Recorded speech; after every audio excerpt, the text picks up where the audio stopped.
So, if you are thinking about moving abroad with your family, you're probably picturing palm trees, better food, better lifestyle, and maybe just more peace. But here's the thing, there are some things that very few people tell you before you actually make the move. So, in this video, I want to break down what you really need to know before packing your bags and starting fresh overseas in a new country, especially if you're deciding to do it as a family. Hello, hello, wagwan, beautiful people, sawadika, kunsoy. I'm Shai Bivia and my family and I moved abroad to Southeast Asia, where we're currently based in Thailand right now. Now, we made the move last year as a family of three. And honestly, one of our biggest reasons was simple.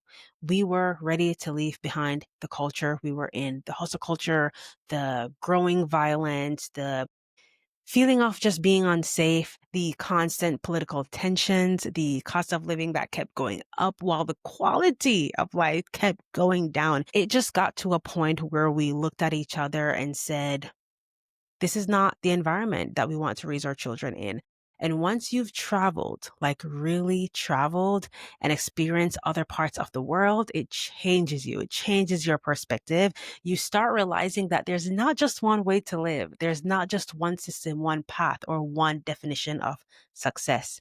And once you've seen that, it's really, really hard to unsee it. So when we decided we're going to move abroad, we didn't wait years. We made the decision and we made it happen in less than 60 days. Now, I may have a bit of a unique perspective because technically this isn't my first move abroad. I actually moved from Jamaica, where I was born and raised, to the US as a teenager. But what's different about that is that it was with family, right? Others were handling the details. I was much younger, right? This time as an adult, as a wife, a mom, an entrepreneur, everything is kind of like on you, right? In addition to my husband, of course, your income, your home, your safety, your child's education, it's all your responsibility. So it's a whole different experience when you are leading that move. Okay.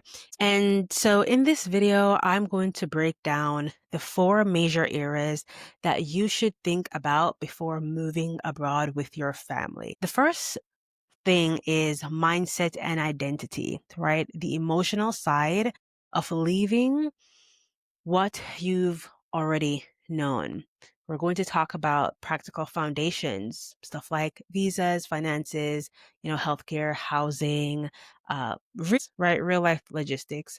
Also, I want to talk about family and home life, from schooling to building community.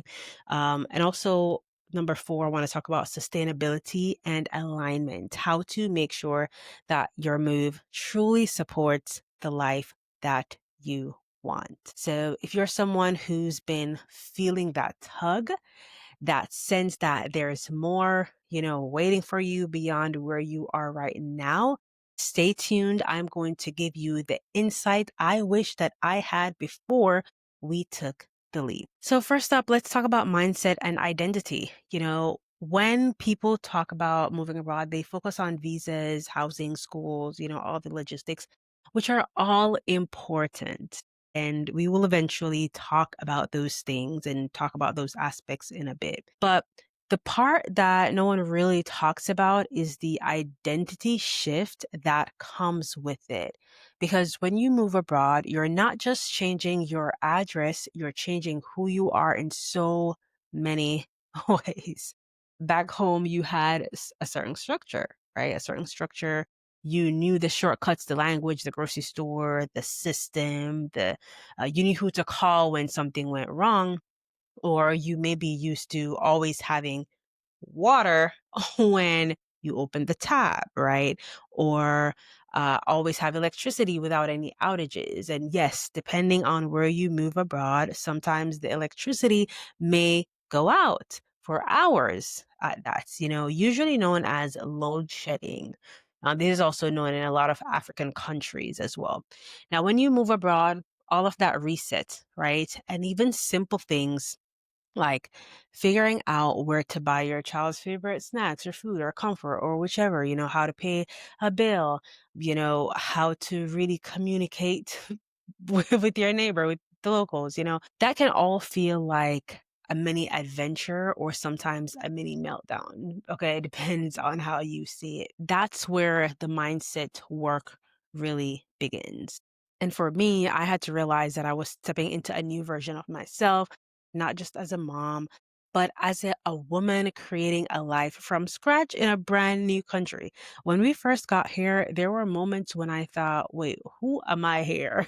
Because everything familiar that used to define me, my routine, my environment, my social circles, social life, things like that, that was all gone. And in that space, I had to rebuild. I had to meet myself again without the noise, without the titles, without the comfort zone. For example, moving to Thailand meant that I'm in a majority a country with majority Asians, right? Or majority Thais, right? And so that meant that I may stand out and I had to deal with that mindset, deal with that. I had to learn to accept that I'm going to look different wherever I go, whether people stare or not. I just have to accept the fact that I look different. I'm unique.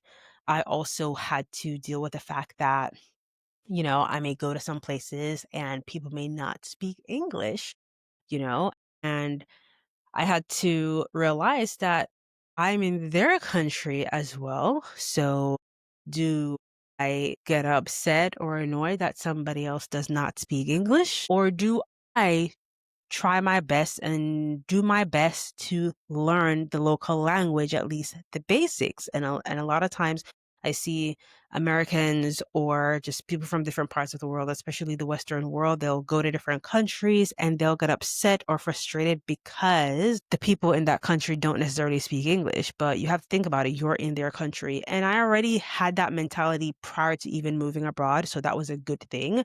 I already had the mindset that I'm going to have to learn some Thai.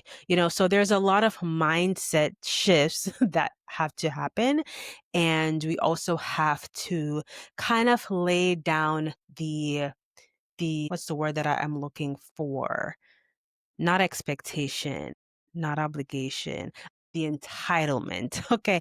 We have to put aside that entitlement mentality. And a lot of Americans and people from the Western world go to different countries with that entitled behavior, and it's not good. Leave it at home. Leave it where you are from, okay? People don't want that in their country, and it's just not respectful, to have this entitled behavior and expect everything to fall in place. It's just not good. It's not cute.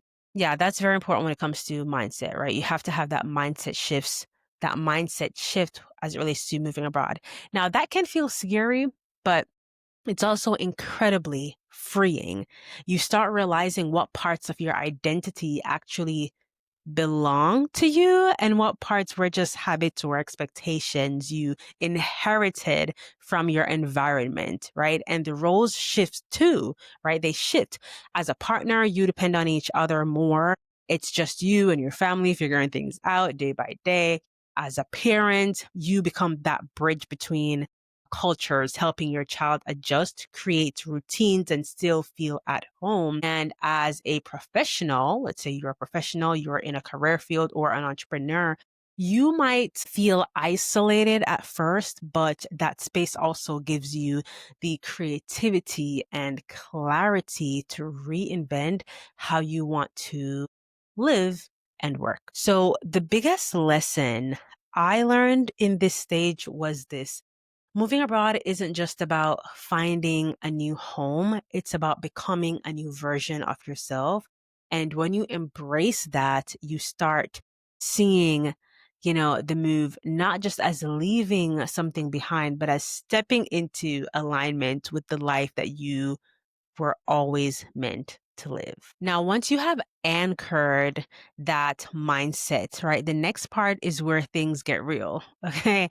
The logistics, the systems, the money, all of that. So let's talk about the practical foundations you need before you make your move. So in this section, we're talking about the practical foundations. Okay. So you have visas, legal residency, insurance, schooling, the local laws, just different things like that. And so we'll get into that, right? And also certain laws, way of doing things, let's say, for example, transport and mobility, right? Let's say you plan on buying a car, you plan on driving where you are moving to, right?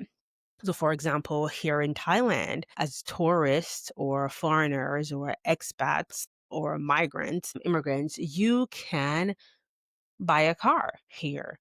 Uh, Thailand is so big, right? It's such a big country slash kingdom, they consider it. There are different islands that makes up Thailand. There is the city, Bangkok, where we're based in. There's different parts, right? There's beachy towns, that would require more transportation. In the city of Bangkok, there are a lot of like tuk-tuks, taxi drivers, Grab drivers. There's a train, underground train, the MRT, SkyTrain, stuff like that. Lots of options for transportation. You can also drive your own car. For us, we spent an entire year. So this was new for us, right? After having cars between my husband and I for so long, when we moved to Thailand, we took public transportation for an entire year.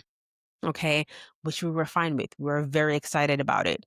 Like I said, in Bangkok, transportation is, I mean, everywhere. Grab taxis, grab bikes, the trains. We did not have a need to buy a vehicle or rent a vehicle.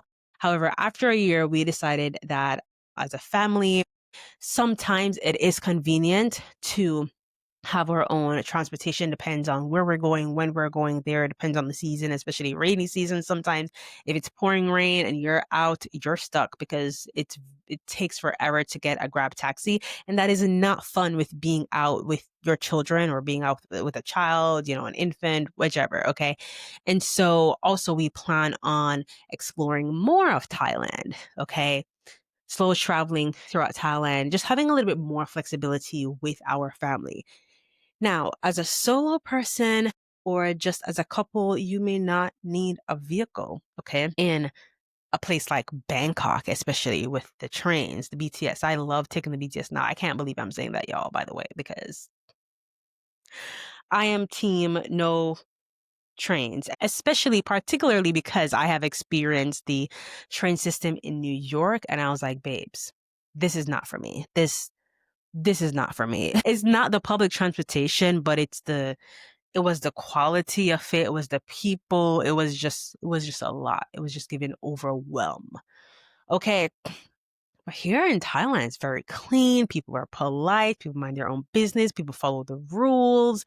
They clean stuff. It's just clean. It's just simple. It's just easy to understand. It's not complicated. And I'm slow sometimes. Okay. Your girl can be slow. And I'm like, okay, I like this. This is very simple. I can handle this. At first, when we moved here, I did not want to be out by myself without my husband taking the public transportation. Okay. Now I'm like, let me jump on a BTS to go to the gym. The girl's going to the gym. After a year, we decided to eventually purchase a vehicle, and that process was pretty simple. There are different ways to do that, which I'll try to create a new video perhaps. If you guys are interested about the process of purchasing a vehicle in Thailand, let me know, and I will be happy to create a separate video on that. But there's different ways you can go to dealerships. Going to a dealership means that you probably want to have like a work permit, like you're actually employed with a Thailand company. Most dealerships prefer that, okay? Or you can just buy it outright cash. You can also buy vehicles from private companies, private dealers from like Facebook Marketplace and just purchase it out cash, get it transferred in your name. Make sure that they have the blue book situation though, okay? So that you can get it transferred in your name. It's very simple to get car insurance here as well. We were able to get car insurance very easily and it's very low cost, y'all. It's less than $30 per month. Go figure. But, let me know if you guys want me to go a little bit more into the process of purchasing a vehicle in Thailand. Okay. But, let's talk about visas, right? When it comes to moving abroad, Think about what is very important to you because every country is different, right? Oh my gosh. Every country is different. You probably are at a point right now where you probably have already narrowed down the countries that you want to consider moving to. And so some countries may have residency opportunities, meaning that you can file and apply for a temporary residency until you get permanent residency, and then they may have a route to citizenship. There are some countries who may not offer residency at all, even if you're working in the country with a company that is registered in that country. Some countries may not offer that at all, but they may offer visa options, right? That will cover you and your family. So those are important things that you want to look into and consider. Okay, how long does the visa last? Does it require you to have to leave within a certain time period? That is huge. Okay, so you can't just get up and move to a country not knowing what the visa requirements are. And I know some of you who are probably beyond this point are probably thinking, yeah, but everybody should know that. But some people, I guess, don't really necessarily consider that. So I just wanted to outline that. Think about what are the visa options. Really exhaust your visa and residency options, okay, for every country that you are considering. Okay, this visa work? Will this visa work for my family based on my unique situation? If you are an entrepreneur, look to see if they have a nomad visa, like a digital nomad visa. How long can you stay in that country with that nomad visa? Do you have to leave that country every 3 months or 6 months? Or is there any paperwork that you have to do in between that time?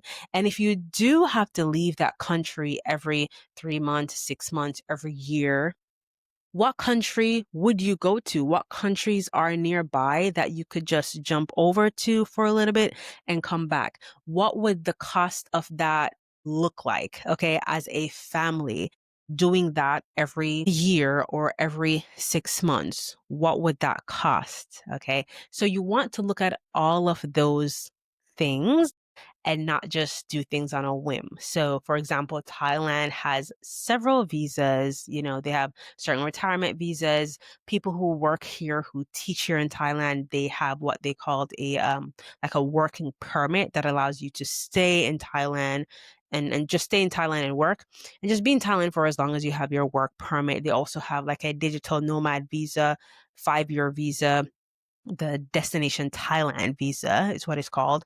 And that allows you to be in and out of Thailand for 5 years. However, there are things to know, like, you have to leave every 6 months, different things like that.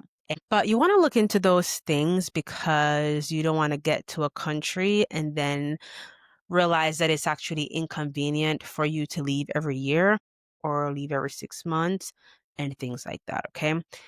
Now, let's talk about insurance. Oh, and also before we get into the whole insurance thing, when it comes to getting a visa, residency, and things like that, really do your research if you plan on going through an agency. You can apply for these things usually directly through a government, the official government site. It depends on the country.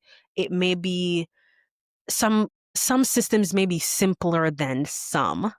Okay. And so you can apply directly through the government site. There's no extra fees, right? Except for the fee to apply for like your visa with the government agency.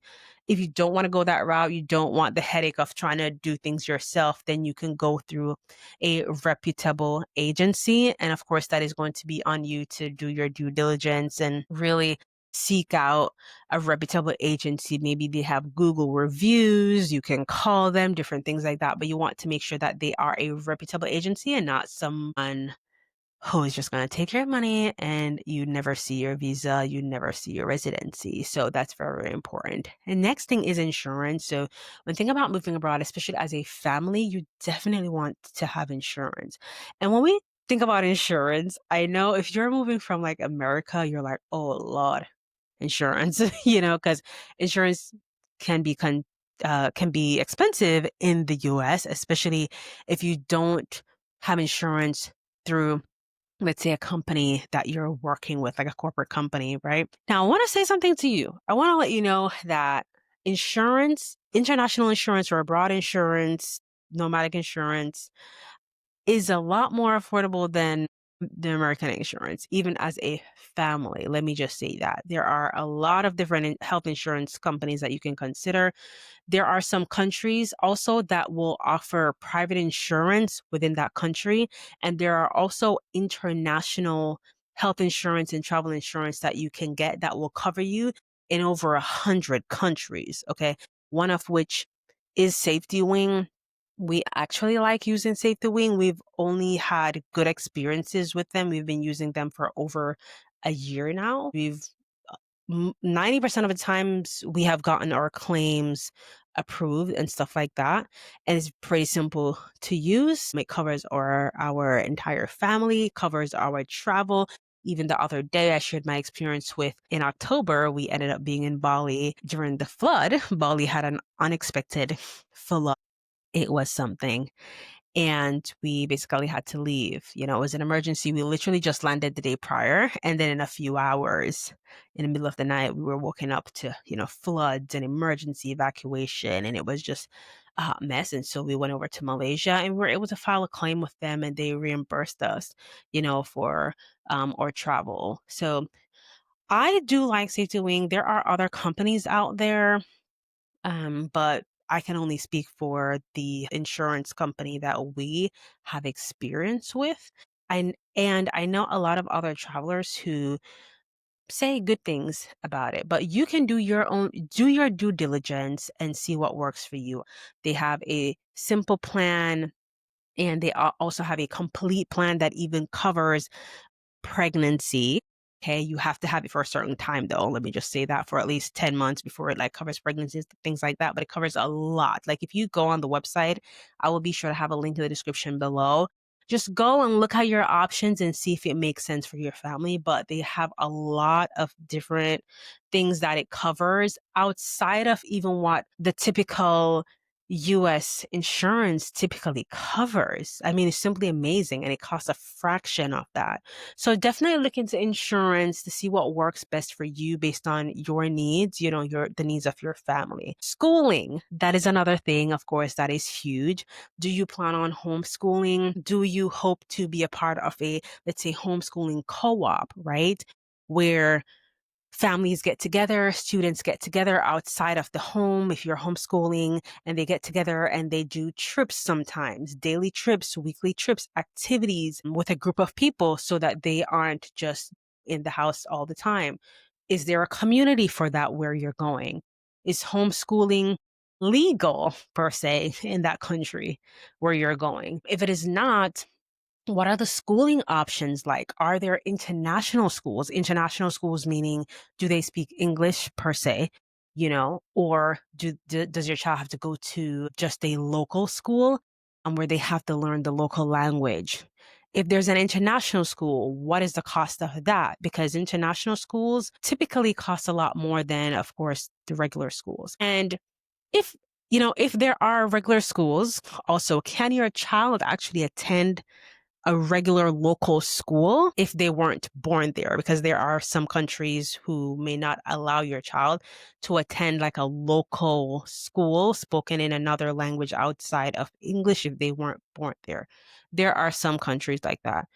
So those are some things to consider. Most people, most expats or nomads or immigrants from like Western countries or countries that predominantly speak mostly English, their children typically would go to international schools. It may be higher than what you expect. So that's something to consider as well. Or you can homeschool. Your child can do some online programs. They can still do classes. They can still do programs, US-based programs as well. So there's different options of schooling. Quick personal experience with like visa and stuff like that. Prior to moving abroad, we understood that based on the visa that we were getting, which is a long-term visa, okay, things may change, visas may change and things like that. So I won't necessarily get too much into like specific visas for a specific country, but we got a long-term visa for us here for our family. And we knew that, okay, even though this is a long-term visa, we may have to leave, a certain time. We may have to leave at least like once or so per year. And so, we were okay with that, of course, and we still are. But there are some things here, though, that we realize that, oh, even though we have a long-term visa, they somewhat make it a little bit hard to do certain business here, even though you have a long-term visa. I'm like, you are allowing us to stay here for years, okay? But yet still, you're making it very difficult for us to do such and such. I don't get it, So those are, those little things. So sometimes you may plan for one thing and you say, oh, I'll be fine with that. And then when you get there, it's like, "Oh, this is actually not as perfect as I thought it would be," So you just have to figure out, like I said, what works for you. So yeah, just understand that things may not be 100% perfect. Figure out a way to navigate around it and just deal with, the issues as they come up. All right. Now let's talk about like housing, neighborhood and community, what to look for, how to choose your area. So if you have children, you want to think about what your child's routine or what your routine will look like. Your routine matters, okay? What will your routine entail? Will you be going to the gym on a daily basis? Will your child be attending some type of school? Will you be going to a church? What is important to you? Is having a park close by so that your children can play, things like that.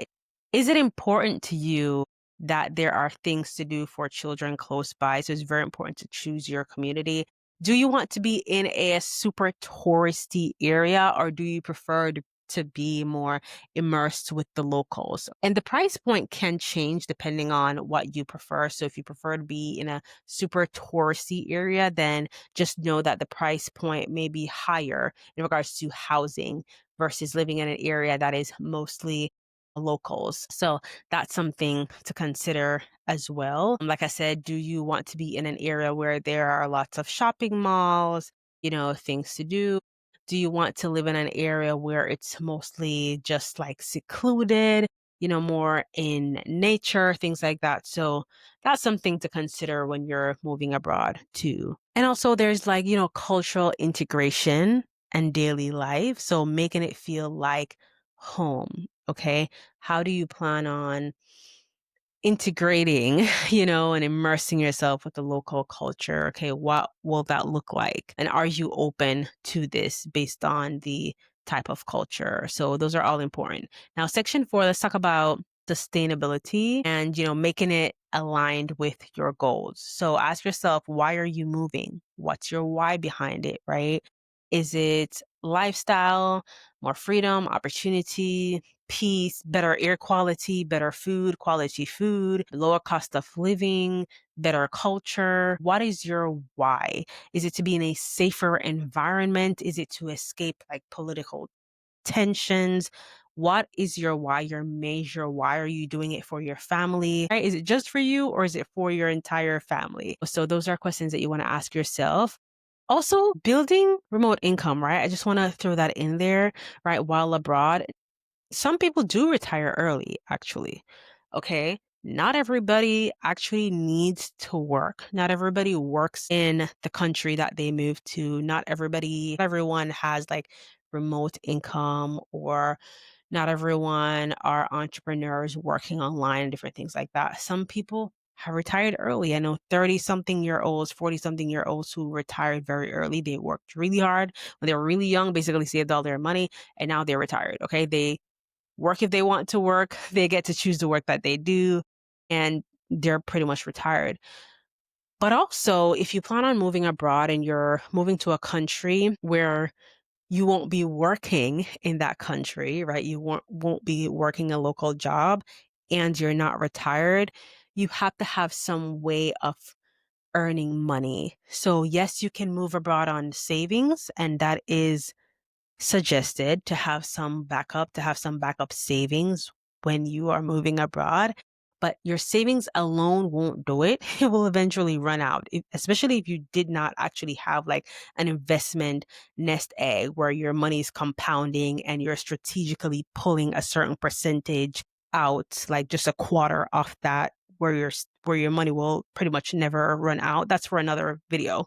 Okay, talking about investment income. But if you just have like regular savings, that's not like retirement structured income, it will eventually run out, right? So you want to figure out a way to create sustainable income while you're abroad, whether you are a remote worker, you are working with a company remotely, whether back from your country or in that new country, wherever, or you are an entrepreneur, okay, and you have figured out a way to create income online.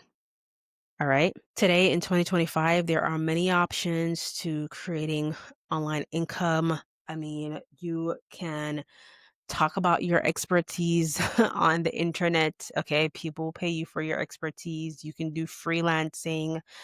There's so many different gig works that you can do online.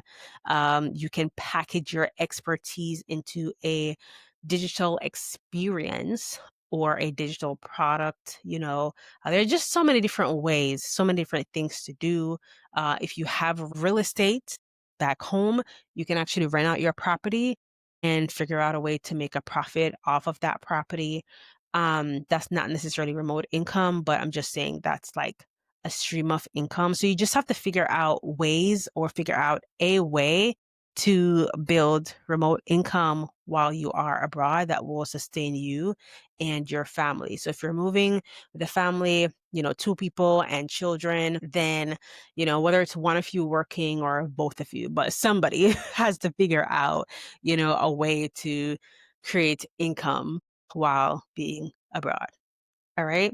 So let's talk about planning for the after move. So not just arrival, but how to actually thrive while you're away. Personally, since 2021, since I started to take entrepreneurship seriously, I've tried many different like side hustles and things like that, whether those were jobs or hustles that required me to be in person, like being a loan signing agent, notary, whether it was meal prepping for people.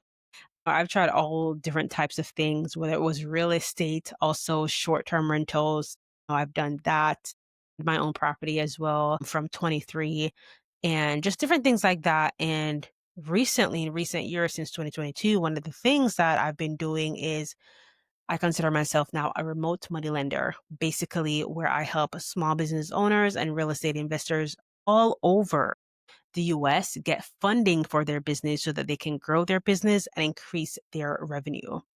So that's something that I have been doing. I basically act as the middleman, the middle company, or the middle woman, I should say, the middle company, and we help small businesses get funding. We connect them to lenders who will actually fund them based on their unique situation. Okay.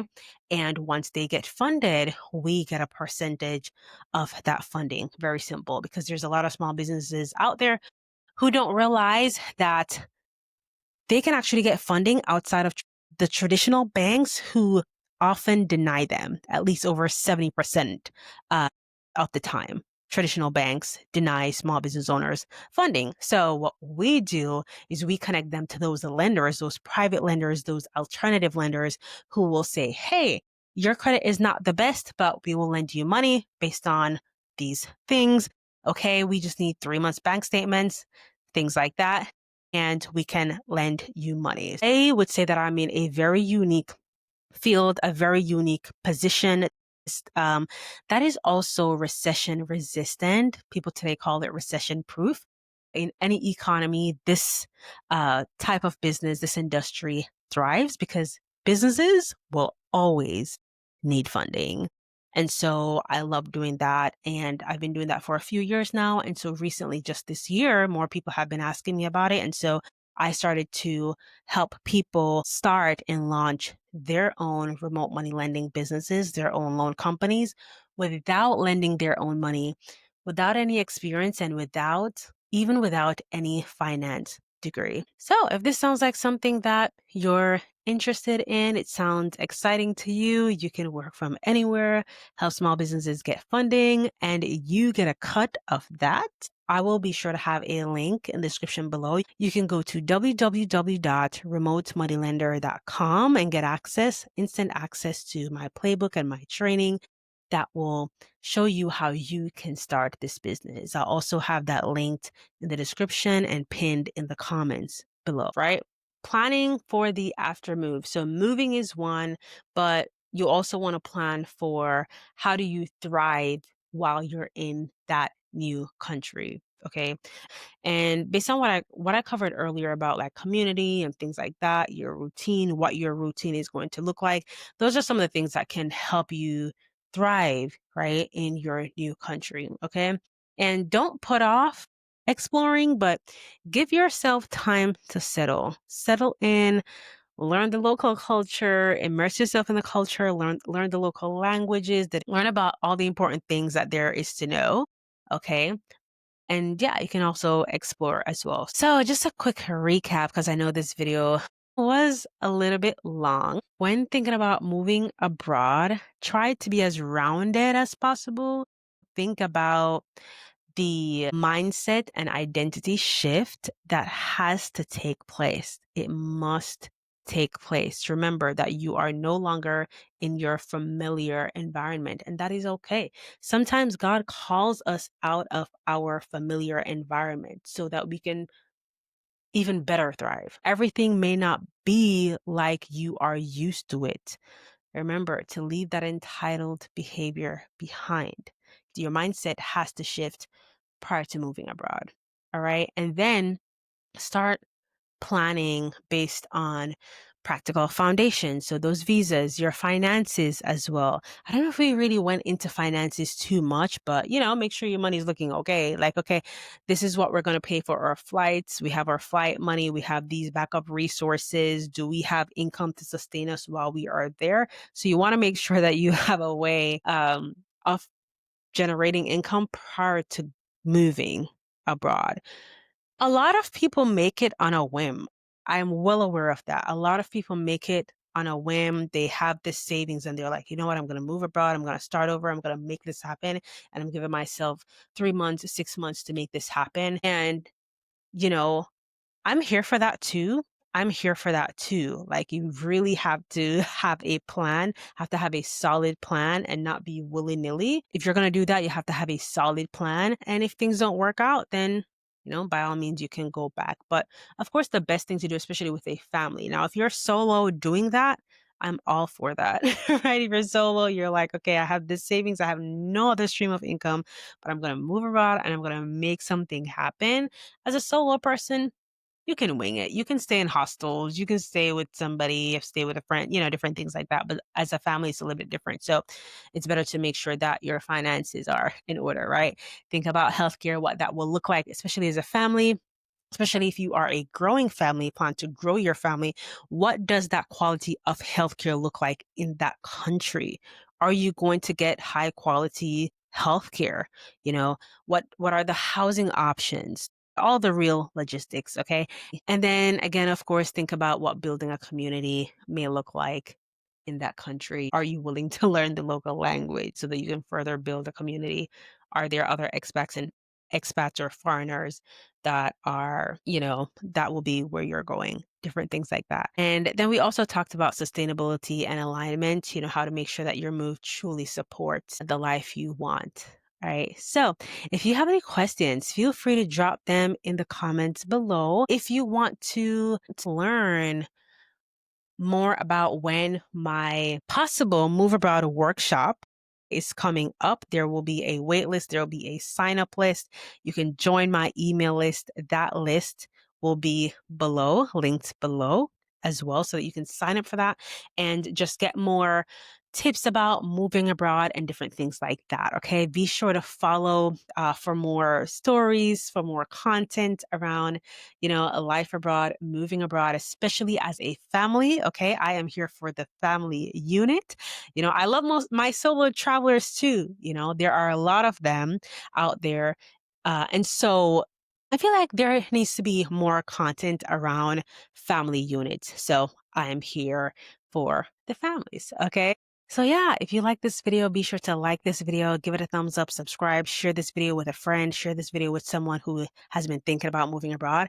And just know that moving abroad is so possible. It may look like the impossible. It may look insurmountable, but I promise you it is so possible, especially when you have a plan. Do one small thing every single week, whether that's researching schools, you know, narrowing down your countries, just writing down your why, and just watch it come to life. It's your girl Shy Bivia. It was an absolute pleasure, and I'll see you guys later. Be blessed. Bye.